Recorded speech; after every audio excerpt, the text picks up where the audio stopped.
Welcome to the show. Hi, I'm Randy Jeffers, and we are live from the entertainment capital of the world, Las Vegas, Nevada. Well, we have a really special guest here today. An old friend of mine for a few decades, more than we want to talk about probably, but Yes. We have Ty Joe Ryan from Milwaukee, Wisconsin. Well, Ty Joe, you got a reputation in Milwaukee and been around there, a businessman, local businessman, and sort of an icon of Milwaukee, right? Yes, sir. So tell us a little bit about yourself. What are you doing these days? Well, these days I am organizing a CBD farm, a hemp farm. Wow. And we are looking for a processor and a distiller. I'd like to try to make that my next business venture, is preparing and growing and preparing quality CBD, because it's helped me greatly. It's an amazing, it's just taken over right now. Everywhere you go, you're seeing CBDs. I know at the wholesale level, you go to some of these conventions and you'll see booth after booth after booth of various CBD products, and it's amazing what they do for people, for their health, right? It really is. It's just incredible. There are 8 parts of the body connected to the ecocannabinoid system, and each one of them receives information from various cannabinoids in CBD, and they all go towards creating homeostasis in the body and balancing things that are out of adjustment in your body, and it could be one of 100 different things. Yeah. It's really incredible. Yeah, really, and dramatic things as well. Oh, yeah. For pain. What are some of the common uses for CBDs right now? Excuse me. Well, the most common is inflammation. It's reducing inflammation. Which is the root cause of diseases, right? That's right. Sort of at the very basic level. Yeah. It actually is. Yeah. And it's very helpful for people that have pain from arthritis, people with mental problems, PTSD, and all types of anxiety problems, people with sleeping disorders, and that's just the tincture that you put under your tongue. There's also the creams that help with pain, external types of pain, and my son uses it to make his face look better. Well, maybe we all need that, probably. I have a friend that his daughter had a horse accident, sort of like Christopher Reeve, the Superman guy that was paralyzed. Yeah. And anyway, it was a very similar accident, and she was having seizures, about 20 a day. And they were living in Chicago, and so they moved to Las Vegas because of the weather, and got her on massive amounts of CBDs. And she has not had a seizure for, I believe it's like 2 years now. Wow. Going from 20 per day to not having any. It's all because of CBDs. It's just phenomenal. That's pretty incredible. I have a good friend in Milwaukee who has a son who is now 8 years old. When he was 2, he was diagnosed with a disorder that caused all types of seizures, and they took him up to Mayo Clinic. This was 6 years ago, and they told him that there was no cure for his disease and that he was probably going to die in the next year or two. And he's just the most delightful young man you'd ever want to meet now. Isn't that great? He's 8 years old, and his dad refused to take that for an answer, and researched while he was in the hospital in the Mayo Clinic having his son diagnosed. He saw an infomercial on CBD, and it was all about helping young people with seizures. And he jumped on that immediately and flew out to San Diego to find the people that put that show on. And now he has a store in Milwaukee selling all types of CBD products. He's probably a CBD evangelist, huh? He is. Telling the story. It's amazing because the plant kingdom has all the answers. Yeah. And let's now, for those that don't know what CBD is, tell us a little bit. It comes from the hemp plant, right? That's true. Yeah, there's only one plant. It's Cannabis sativa, If it has more than 0.3% THC, which is the cannabinoid that makes you goofy when you smoke Yeah, that's it, the marijuana. That Right. yeah. then it's considered marijuana. The Right. very same plant with very little THC and a high concentration of CBD is considered hemp. Yeah, so you can get CBD from the marijuana plant or the actual hemp plant itself, which is a cousin, right? That's correct. And so, but most of the CBD I think probably comes from the hemp plant itself, which is just naturally low in the THC part. So you're not going to get high or That's right. but marijuana is Yeah, it's an interesting yeah. phenomena when people Because they're reversed. Yeah, it's really interesting. when people fascinating. first take CBD, when they first discover it and try it, they think they're high. They think they're getting high, but in reality, their pain is dissipating, and they're gaining focus. And it's such a strange feeling that they think they must be high. People that have never gotten high before, Yeah. like my son, for instance, when he first tried it, it freaked him out. You know, he was Really? at work when he took it because his back was hurting him. And an hour later, he realized, I'm not high, I just don't have pain.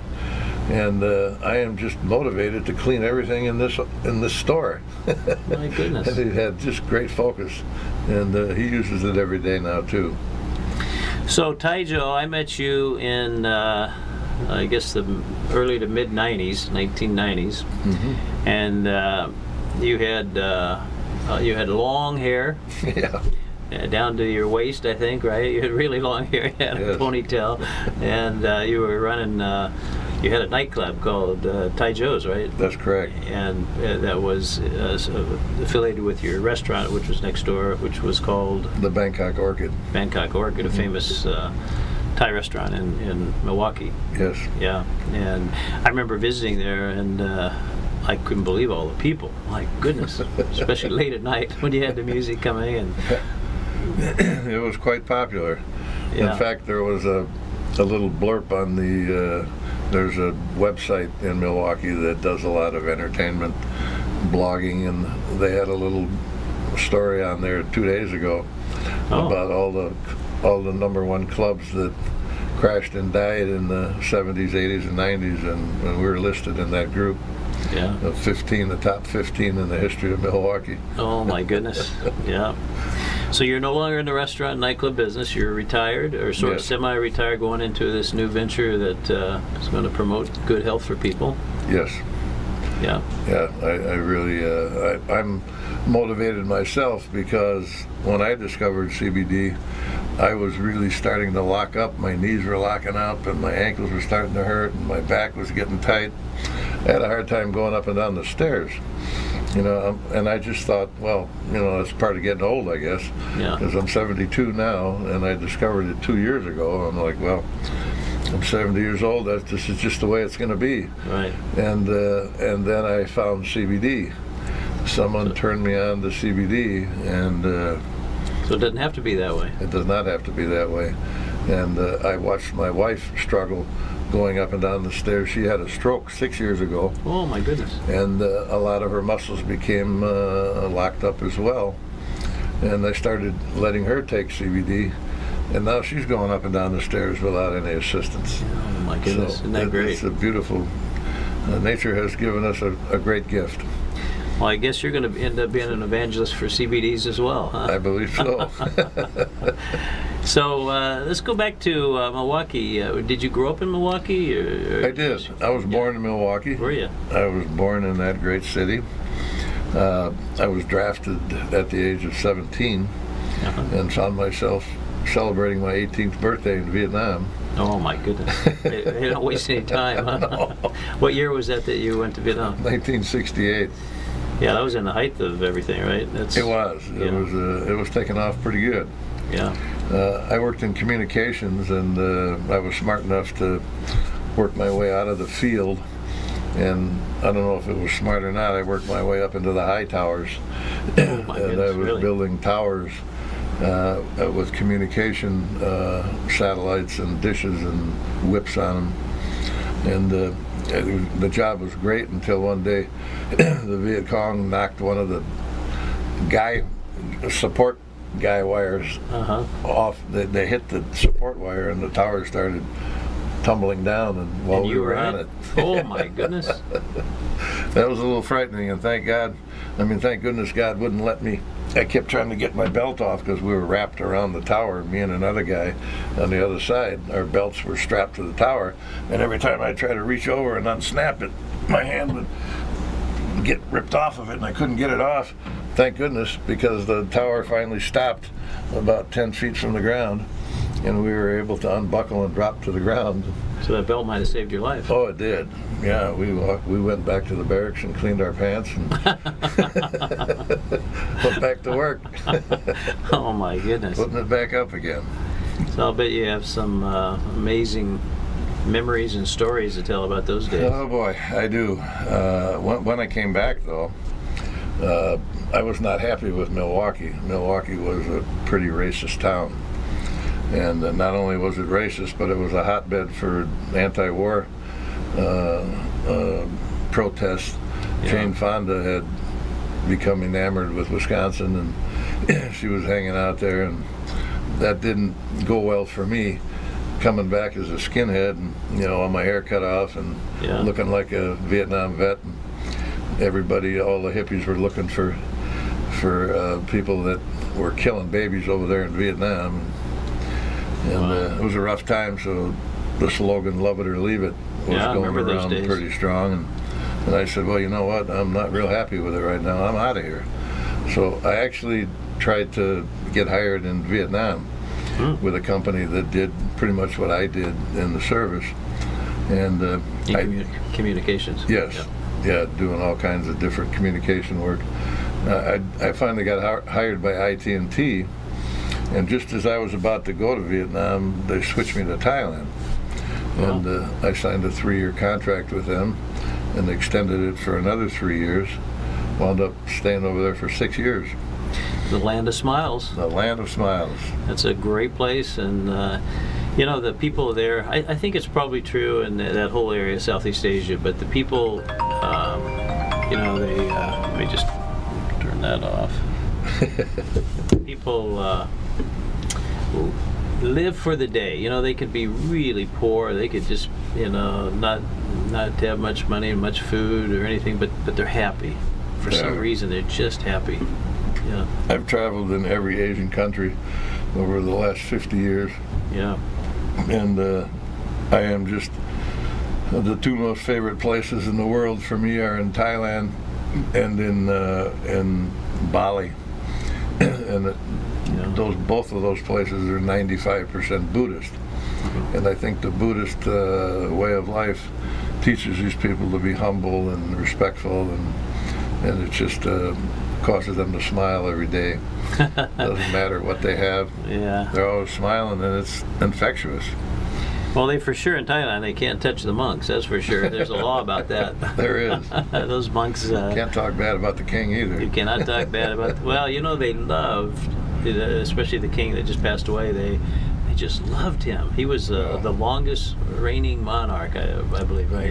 He was the king for 70 years. Yeah, and everybody loved him, and of course now his son is there. But things change, but what a country. He just got married last week. I don't know if you heard that. No, I didn't hear that. Finally settled down. Well, he's 60 years old, and he finally settled down. Yeah, he moved around the world, didn't he? He did. Quite a bit. Yeah, he's a world traveler. So you went to Thailand, and when you came back to Milwaukee, you brought some little Thai gal with you, didn't you? I did. I brought a chef that I met in Thailand, a Thai chef, and ran head-to-head into her in a coffee shop one night. Yeah. And it was love at first sight. I was spitting. Yeah. Yeah. And then the next morning I got together with her again. I convinced her to show me how to eat Thai food, because I was starving to death for a while there. I couldn't eat the food. And she said, no, I'm not going to take you to a restaurant. I'm going to cook you a meal. She spoke very broken English, but enough I understood that she wanted to cook for me. So she took me to her place and cooked a meal, and It was over then. That was it, huh? It was over. So you've been together for how many years? Well, it'll be 50 years in another My goodness, 50 6 years. months. Is that right? Wow. That's a while. So tell us about her. Tell us, what's her name?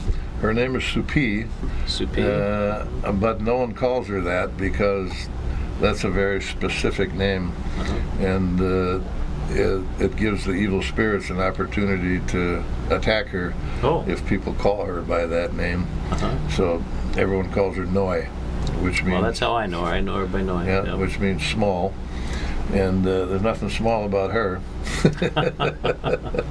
She is just, Except her height. Her height well, is. that's true. Her height, yeah. That's part of the culture, I guess. Most. Right.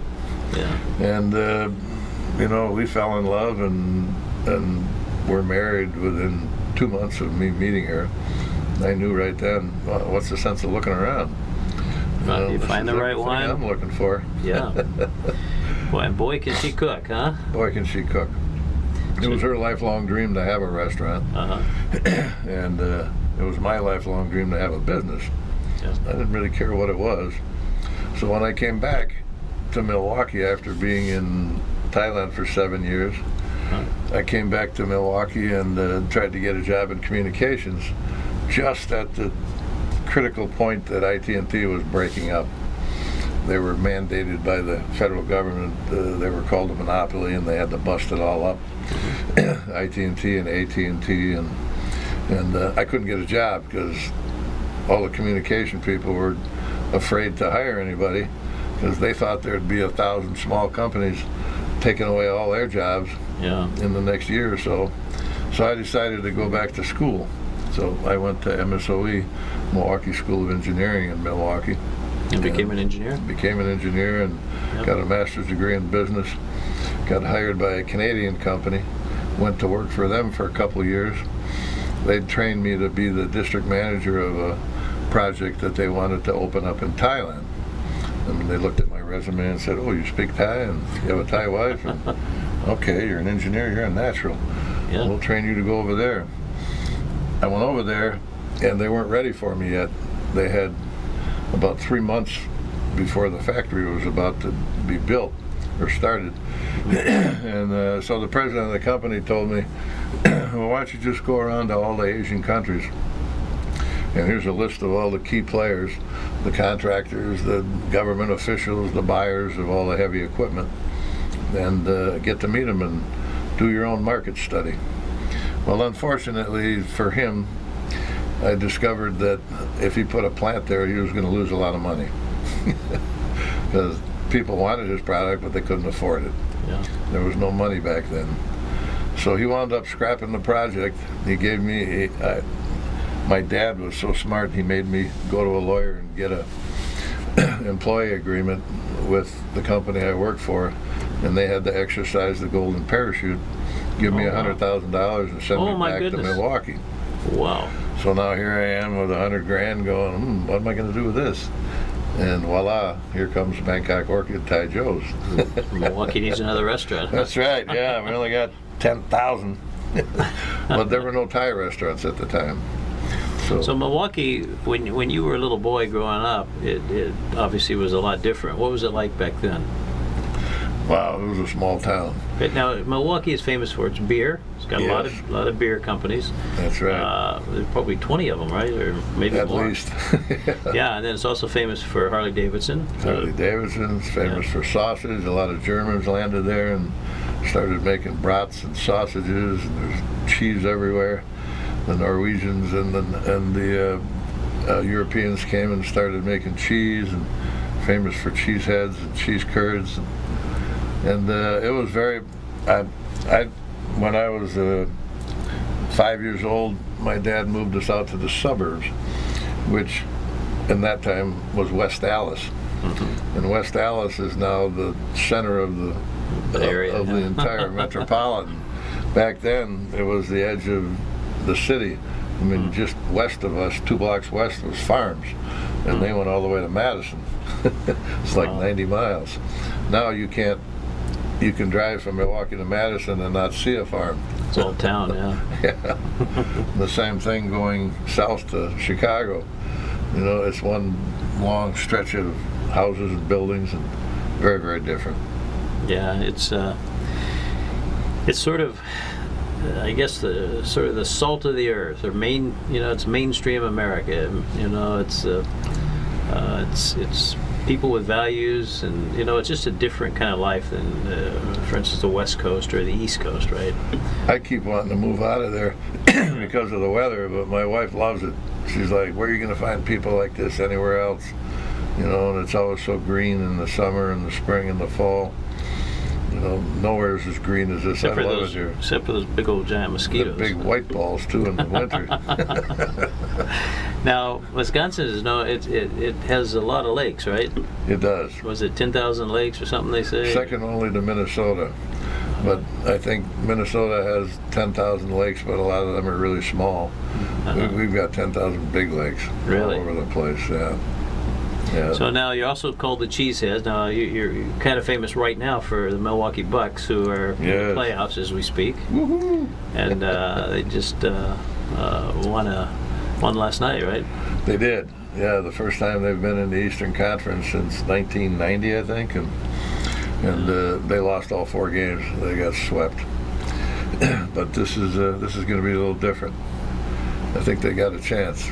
Yeah, so obviously you're a fan and following them, and I am. Yeah, I was when I got drafted. Abdul Jabbar was on the team, and they had a really good team the whole entire time. He was there for 3 years. Yeah. And then when he left, what's the biggest change you've seen over the years in Milwaukee? That is a good question. I think the biggest change I've noticed is that people with money, the old money, is beginning to relinquish it and invest it towards improving the city. Like we have an amazing ballet company, we have an amazing orchestra, we have a great ballpark, a fantastic basketball stadium. We have 10 different museums around town. We have art studios everywhere, and the lake is just amazing. Our nightclub restaurant used to be 4 blocks off the lake, and I used to drive on the lake every day to work because it made me feel rich. Yeah. I work on the lake. Yeah. No, it's a gorgeous place. I mean, it really is. Beautiful place. That lake is not really. I mean, it's like an ocean almost. Yeah, that's true. It's got its own beaches, and you can't see across it. It's just it's one of the Great Lakes, right? It is. Yeah. Yeah. It doesn't freeze though on the edges, does it? It does freeze in the first about the first half mile. Does it really? Yeah. Yeah. So you can actually get out there on a car or on a snowmobile or something? Yeah, well, they don't let you, but you could. You could? Yeah. Yeah, they won't let you do any ice fishing on the lake anymore because a few people fell in 10 years ago, and not a few, a bunch. They used to drive out there with the little outhouse kind of buildings. Right. But we have plenty of lakes that all freeze over, and if you want to ice fish, you're not going to have to look far. One of my favorite restaurants is there. It's the Secret Agent place. Yeah. I forget what they call that.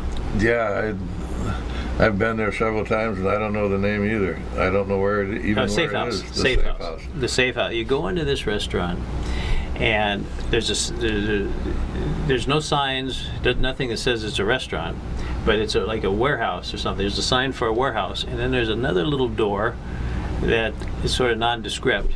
And you go into that, and it's a little room, maybe 6 by 6. Yeah. And there's a little desk there, and you go in, and it looks like it's just a room with one door, the one you came in on, and so you have to give a password. Right. And they'll play games with you, and they'll make you do something really stupid because there's cameras in there, and the people in the restaurant are actually watching. They sure are. So they'll try to get you to do something a little bit dumb and embarrass yourself. And then once you've gone through either the initiation or if you know the password, then I think it's a bookcase or something opens up, and That's right. The wall kind of comes out. And everybody laughs at you when you walk in. And, oh, dude, man, that was great.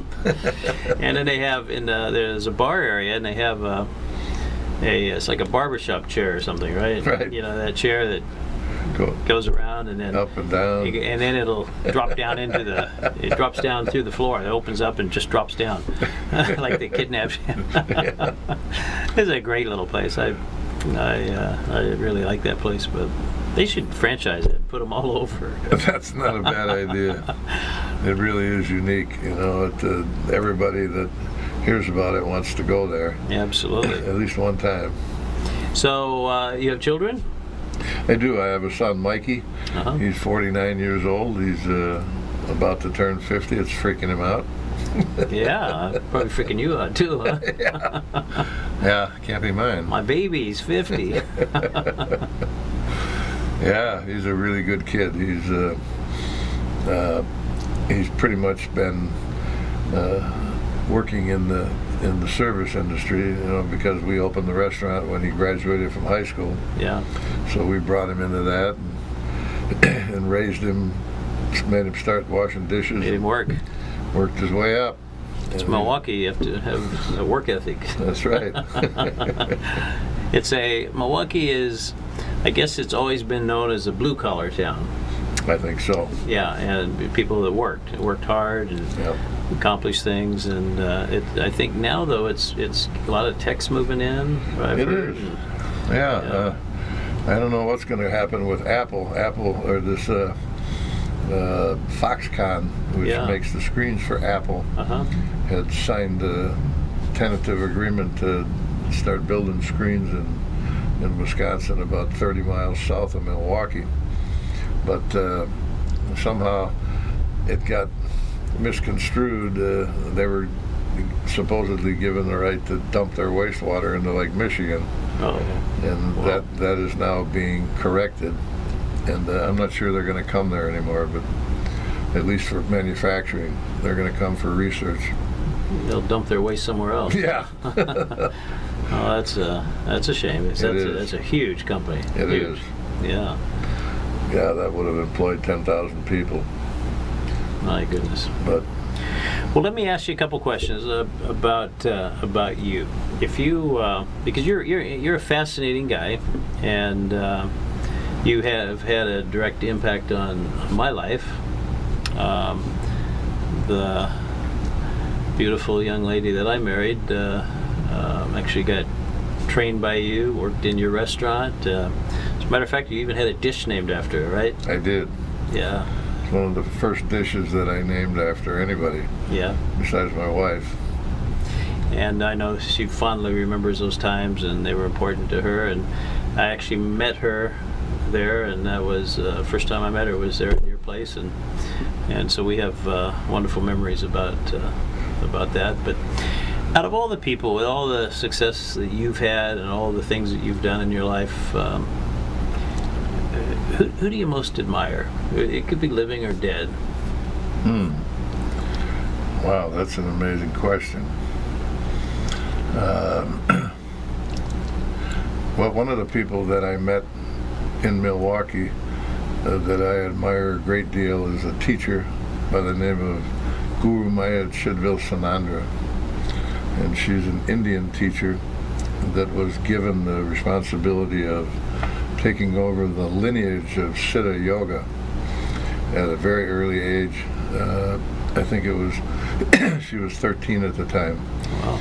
And it was determined that she was going to be the head of the Siddha Yoga lineage. And she taught me how to meditate when she came to Milwaukee, and that was very helpful to me from that point on to the rest of my life, being able to just sit down and communicate directly with the Holy Spirit, you know. And she was a tremendous influence on me, and I have a world of respect for her. At that time I met her, she was only 28 years old, and I was about 40.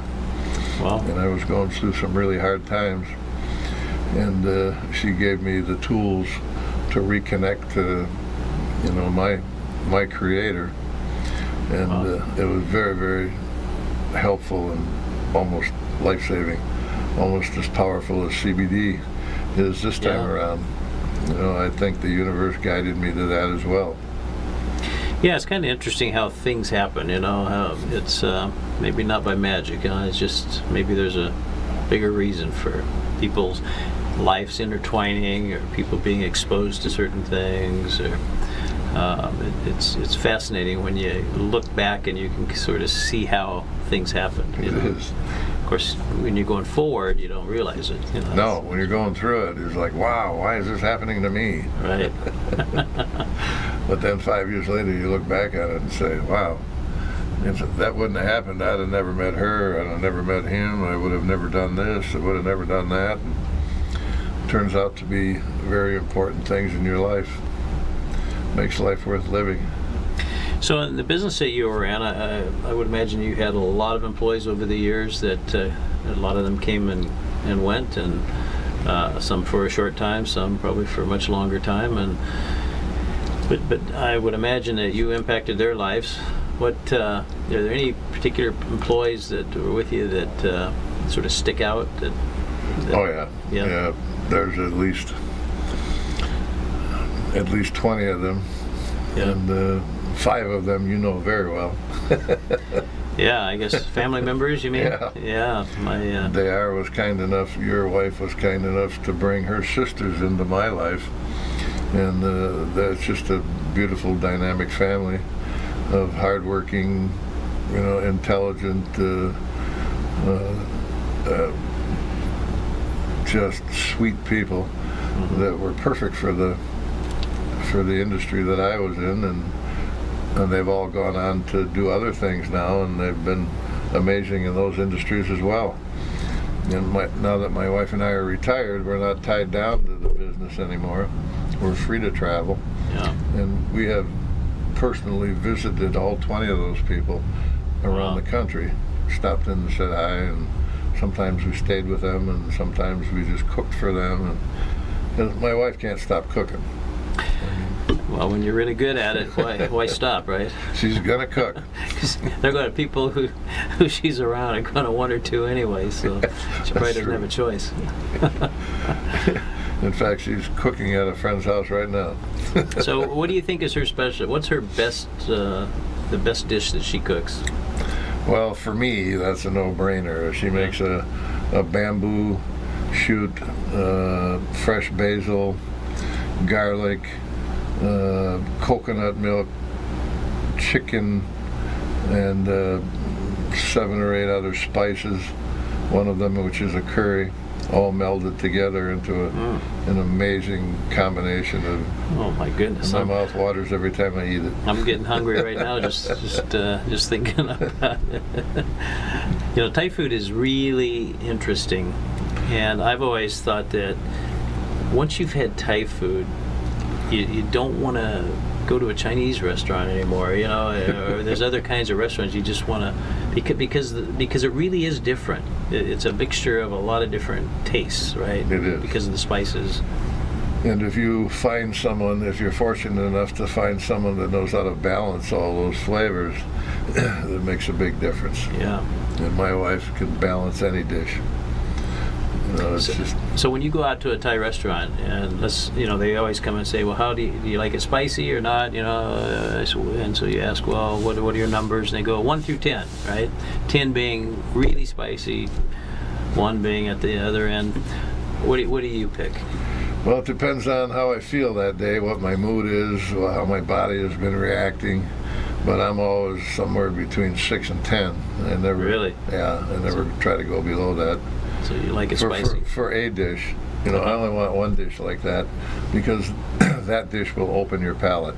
Mm-hmm. And whatever else, you got to have the Thais believe you need a sour dish, you need a sweet dish, you need a hot dish, and you need a salty dish. You got to have those 4 dishes to complement a full meal. So would you eat them all a little bit here and there, or how would you do it? Or would you eat 1 first, or does it matter? My wife she's kind of a snob about eating, and she believes that each flavor has to be enjoyed separately. Oh. So she will take 1 dish and she'll taste that and eat that completely until that's gone before she moves on to the next. I just throw it all together. That's what It annoys her immensely, but I love it. Yeah, we eat a lot of Thai food, and that's what I do. I throw it all together. I've had red curry all over the world, and pad see ew, and I mean, there's so many wonderful dishes that are just phenomenal. But, Me too. I traveled as a traveling salesman for 3 years, and the first thing I would do when I would get to a new town is we didn't have Google back in those days, so I had to go right to the hotel and say, where's the nearest Thai restaurant? And if they would say, well, it's 15 miles away, I'd be like, I'm moving hotels. Yeah. Sorry. I'd go stay right by the Thai restaurant. And I ran into some very good Thai food all over the country. It's addictive. Oh, yeah. You know, it really is. It's for those that haven't tried it very often, you should probably try it. It's Absolutely. It's really, really amazing. So what do you hope that people will remember, the people that you've crossed paths with? What do you hope that they'll remember about you? Well, you really asked some good questions. You've been doing this a while. Couple of years. I think I would like them to remember me as a generous person, a happy individual, someone that loves to have a good time with other people that have a good time, a fair person, an honest person. I mean, that's how I want to be remembered. Yep. How about your father? What was he like? My father was totally opposite of me. He was a good man. Yeah. Well, I think most of your friends think you're a pretty good man, so. My father never drank, he never swore, never smoked. He never raised his hand up against anybody. He was just a very delightful man. But he was, and one thing we had in common, though, was that he was a great communicator.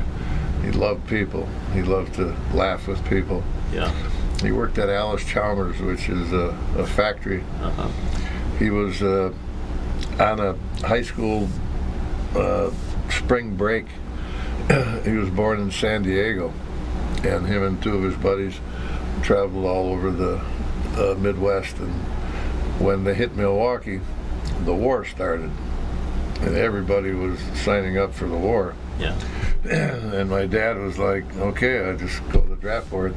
And it turns out he had flat feet, and they wouldn't take him.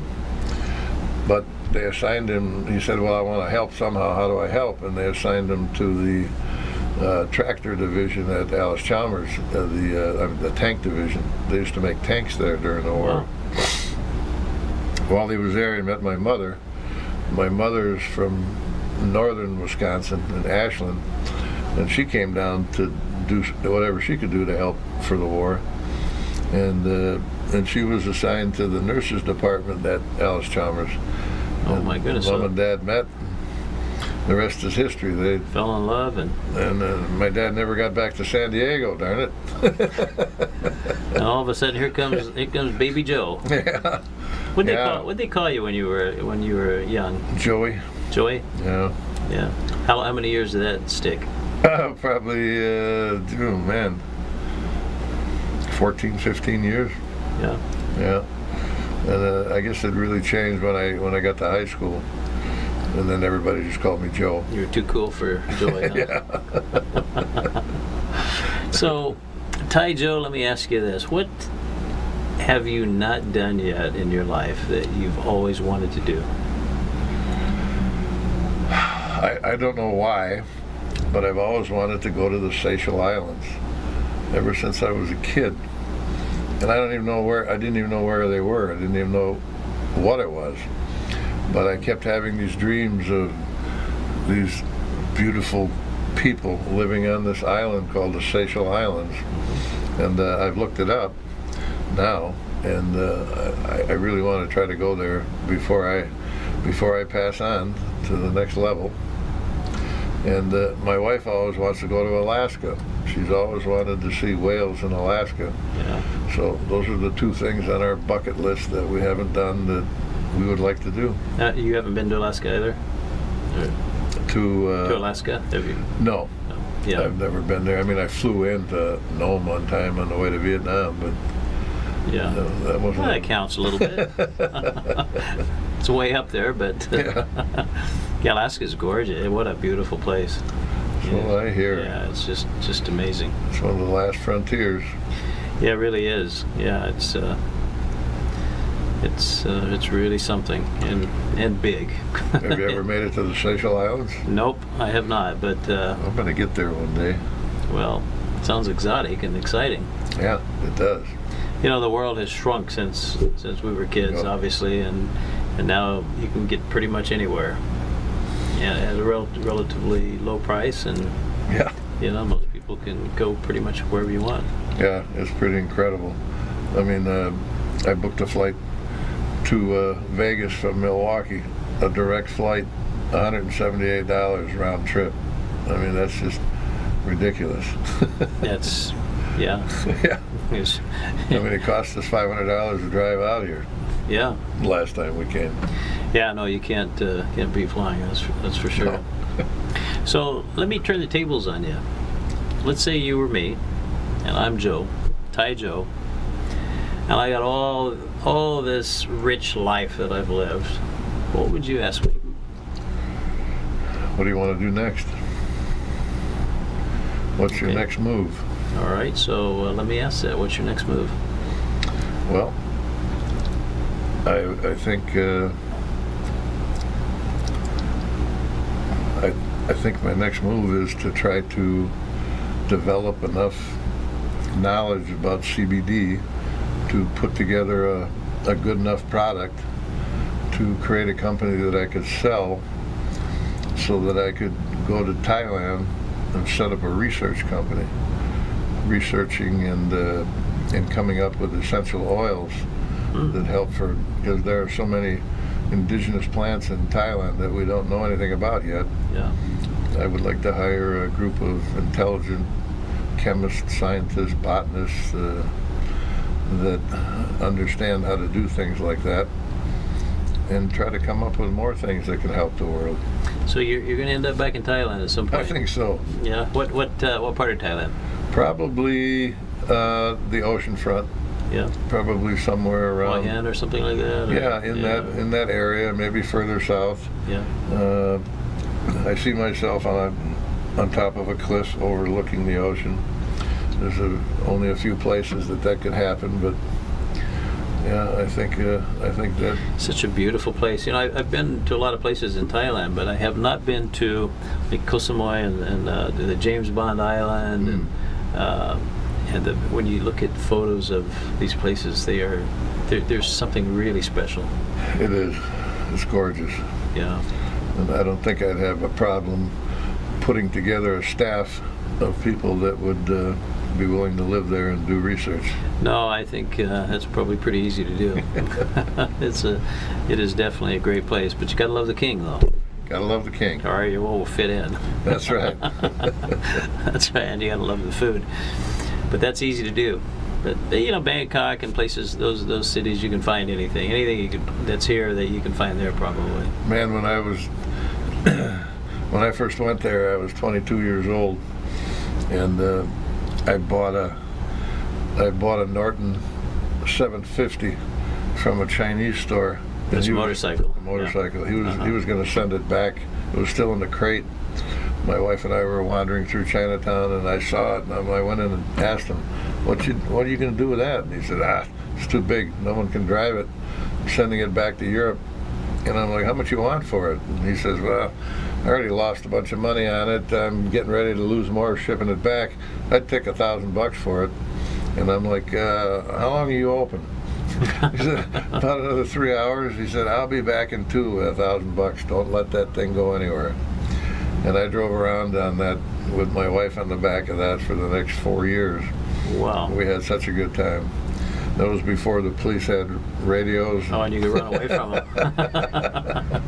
And they were driving 125 Hondas. And I was just like, whoa, hey, what's up? And most people drive around on those mopeds. Yeah, but Yeah. this was back in the day when they hadn't made it legal to import cars yet. Oh, So I there see. were nothing but buses and motorcycles all over the whole city, and Yeah. you could get anywhere very easily.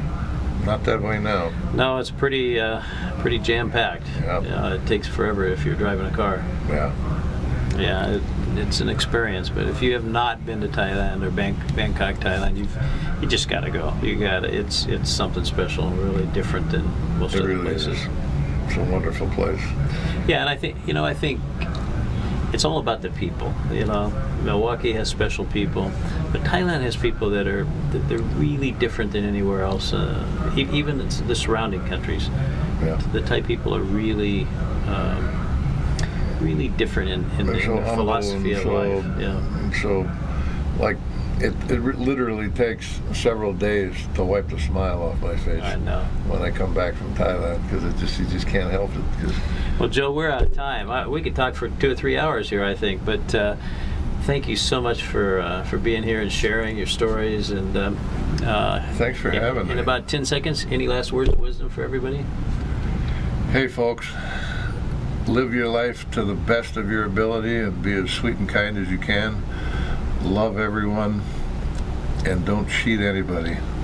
Do what you can to make life more livable for everyone on the planet. Very That's all well I can said. say. Very, very well said. Well, Thai Joe, thanks again, and we'll look forward to next time you're out here. Maybe we'll get together again and hear more about your stories. Sounds good. All right. We'll see where we went. Absolutely. And we'll see you next week, same time, same station. Bye-bye, everybody.